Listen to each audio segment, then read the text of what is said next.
Continuação do episódio anterior.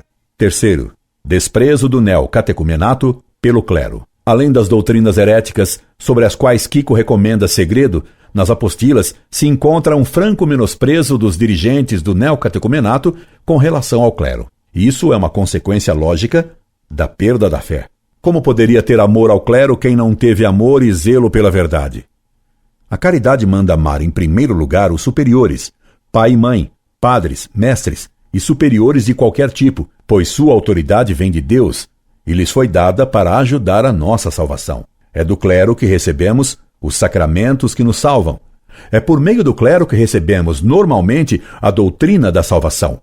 Sinal claro de perdição é o desprezo da autoridade colocada por Deus, especialmente a do Papa, depois a do bispo diocesano e do vigário, a quem estamos direta e normalmente ligados. Isso não significa, obviamente, que não devemos nos opor, até mesmo publicamente, quando necessário, aos maus membros do clero, quando ensinam o erro ou quando, como agora, com os casos de pedofilia e homossexualismo, cometem escândalo público. Entretanto, isso deve ser feito exatamente por amor à autoridade eclesiástica, que é ultrajada por esses maus elementos, e nunca por ódio ou com desprezo a essa mesma autoridade instituída por Cristo.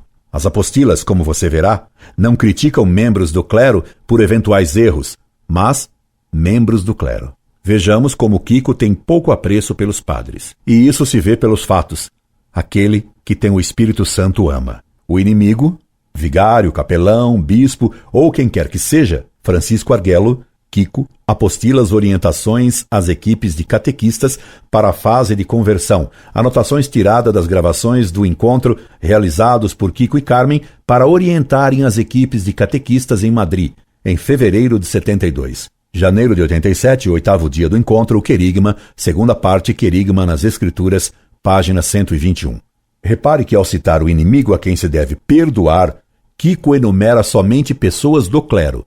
É sintomático de um espírito sectário que não quer se submeter ao clero. Para Kiko, os inimigos são primeiramente os membros do clero. Numa outra apostila, Kiko diz: os padres acreditam que as pessoas são religiosíssimas, porque as igrejas estão cheias, passam a vida dando sacramentos. Vá falar ao padre sobre o caminho neocatecumenal. Nada, nem o escutam. Há um clericalismo feroz. Os padres são super-homens, uma massa de gente muito cristã.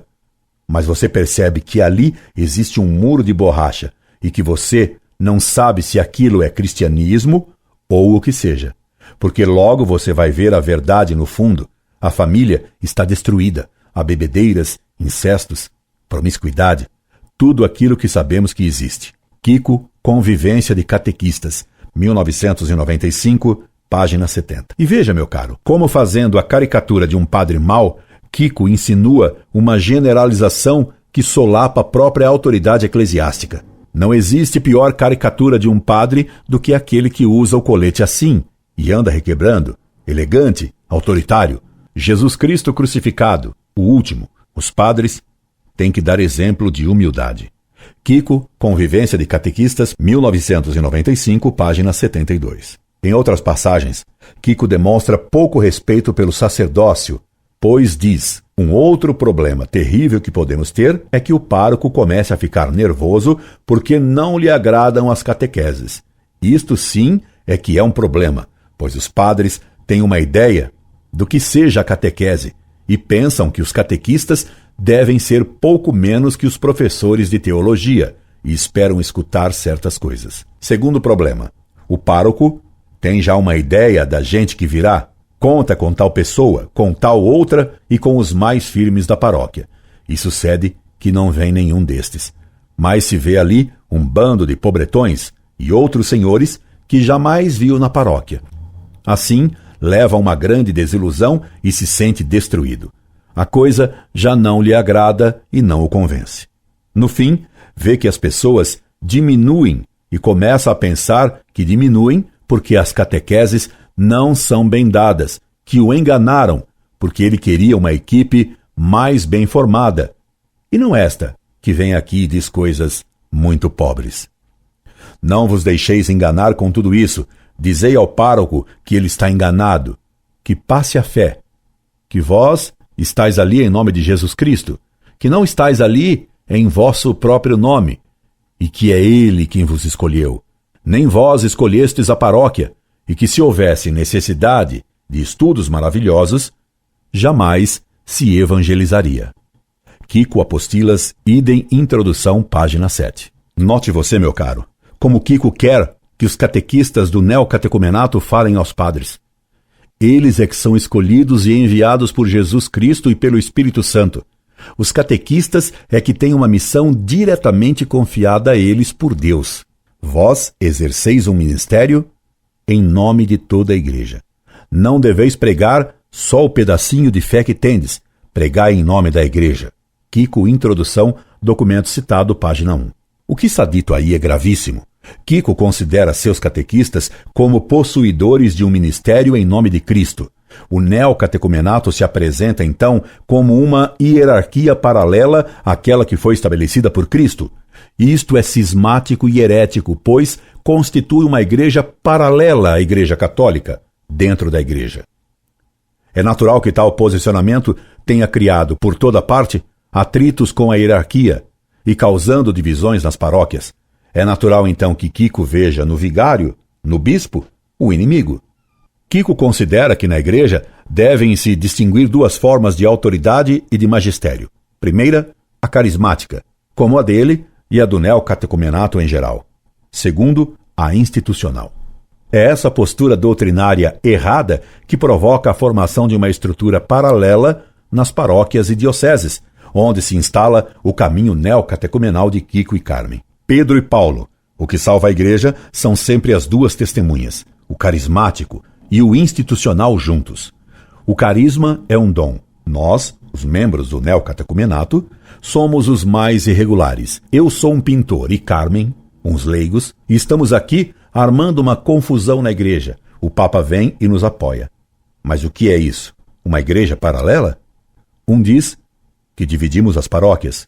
Outros, Kiko, Convivência de Catequistas, 1995, página 70. É por razão de se crer, autorizado por um carisma do Espírito Santo, que Kiko se sente com a autoridade carismática de dizer a seus secazes que eles devem prega em nome da igreja e exercer o ministério em nome da igreja, sem ter nenhum a autoridade institucional. No neocatecumenato se manifesta de modo agudo a dicotomia da pseudo-igreja carismática em oposição à igreja institucional. Ainda bem que Kiko reconhece que está armando uma confusão na igreja. Para Kiko e para o neocatecumenato, o padre devia representar a comunidade e não Cristo. Quarta pergunta. Até que ponto para você o presbítero que o absolve representa a comunidade? As pessoas dizem que nunca tinham pensado nisso. Acreditam que o presbítero representa Jesus Cristo e a Deus somente. Mas a comunidade. Qual comunidade? Então explica um pouco falando da igreja primitiva. Kiko, OP, cite página 143. Se o padre não representa a comunidade, esse novo ídolo da teologia de Zundel, que juntamente com a teologia do padre Boyer informa a doutrina do neocatecumenato, são os catequistas neocatecumenais que se julgam os verdadeiros representantes da comunidade, com um ministério dado pelo próprio Cristo para guiar o povo para a nova Terra Santa, liderado pelo Kiko Moisés. Documento citado, página 155. Daí, os catequistas serem incitados por Kiko a dirigirem, guiarem, mandarem o que os padres devem ou não fazer. Que os padres compreendam isso e não criem problemas. Por isso, diz Kiko que é preciso. Nisto, deveis ter paciência com o pároco e amaciá-lo. Kiko, introdução, idem, página 8. Dou-lhe alguns exemplos de que Kiko recomenda aos catequistas para fazerem com relação aos sacerdotes, porque os padres poderiam não dar muita importância para vocês. Ao contrário, se vocês instruírem bem o vigário, tem o terreno bem preparado para que ele mesmo explique como terão que ser feitas as coisas e por quê. Kiko Apostila, cite 10º dia, celebração penitencial, página 140. Digam aos padres que concretizem a absolvição segundo o novo ritual aprovado pela reforma do sacramento da penitência. Digam também aos padres que não demorem muito fazendo direção espiritual. Nada de confissões em confessionários ou num cantinho, porque se perderia o sinal. Convidam-se os presbíteros a se confessarem entre si no começo das confissões. Idem, página 150. O neocatecumenato pretende governar o padre. O presidente, o sacerdote, seja breve. Digam-lhe que não façais sermões, que os padres não façam discursos às pessoas. Quico, apostila citada, página 158. Até no tipo de penitência que o confessor dá ao penitente, se intrometem os catequistas do neocatecumenato. É bom, por isso, aconselhar com antecedência os presbíteros para não dar, a não ser em casos especiais, outra penitência além desta, o Pai Nosso. Quico, apostila cite, página 158. Não bastando essa diminuição do muno sacerdotal face aos catequistas, Quico ainda ridiculiza os padres, pois recomenda que o presidente a leia a exortação bíblica tirada de 2 Coríntios, capítulo 5, versículos de 1 a 21. Com força, sentindo-a, e não com voz de padre ou com tom de sermão. Que a torne realidade. Quico, apostila citada, página 158. Neocatecumenato, favelas, pobreza e caridade. Certamente você me contra-argumentaria com a renúncia às riquezas praticada por vários, para não dizer muitos, do neocatecumenato que passam a viver pobremente entre pobres, até mesmo ao que consta em favelas. Evidentemente, se alguém faz isso com reta intenção, Deus, que conhece o fundo dos corações, o recompensará. Não entro no foro das intenções, onde nem mesmo a igreja entra, de internis nisi ecclesia. Também não entrarei na questão controvertida do uso das riquezas renunciadas em favor do neocatecumenato e do que tanto se fala, as diferenças de modo de vida dos dirigentes e da base do movimento. Deus julgue. Permaneço circunscrito ao terreno doutrinário. Ora, como já vimos, segundo a doutrina católica, ninguém pode ter verdadeira caridade sem ter verdadeira fé. Como o neocatecumenato nega e destrói a fé católica em seus membros, se há algum ato de caridade praticado por eles, ele só pode ser de ordem material e nunca formal.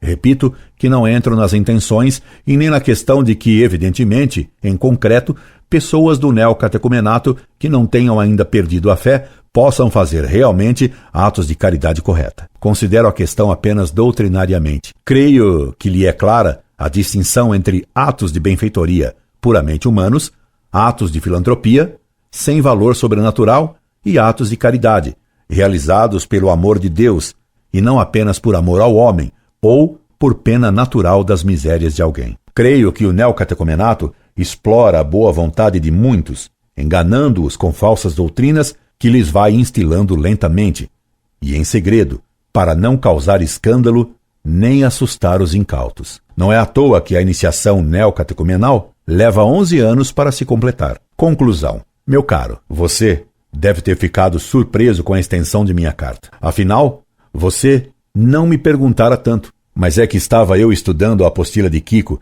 e minha indignação contra suas heresias crescia à medida que as lia quando recebi sua carta. Aproveitei para, ao mesmo tempo que elucidava suas dúvidas, esclarecer a muitos sobre uma das apostilas de Quico. Tenho 4 delas, e nem pude expor tudo desta primeira que examino. Dela haveria muito o que dizer a respeito da penitência, da confissão e da comunhão. No assunto confissão, a doutrina é vergonhosamente protestante. Na da Eucaristia ou comunhão, a doutrina é escandalosamente judaica. Como o neocatecumenato consegue manter-se na igreja? Se diz tantas heresias? Simples, elogiando o Vaticano II. Palavra de passe que garante defender qualquer loucura em nome do concílio. Resumindo e concluindo, mostrei-lhe, primeiro, que o neocatecumenato tem uma noção modernista de fé. Segundo, que essa noção herética de fé destrói a caridade. Terceiro, que a falta de caridade do neocatecumenato se manifesta no desrespeito à Eucaristia, no desprezo e na ridicularização da devoção ao Sagrado Coração de Jesus e no desprezo dos sacerdotes. Esperando tê-lo auxiliado, assim como a muitos outros, enganados que foram por Quico e Carmen, e recomendando-me as suas orações, me despeço fraternalmente. Incorde Jesus Semper, Orlando Fedeli.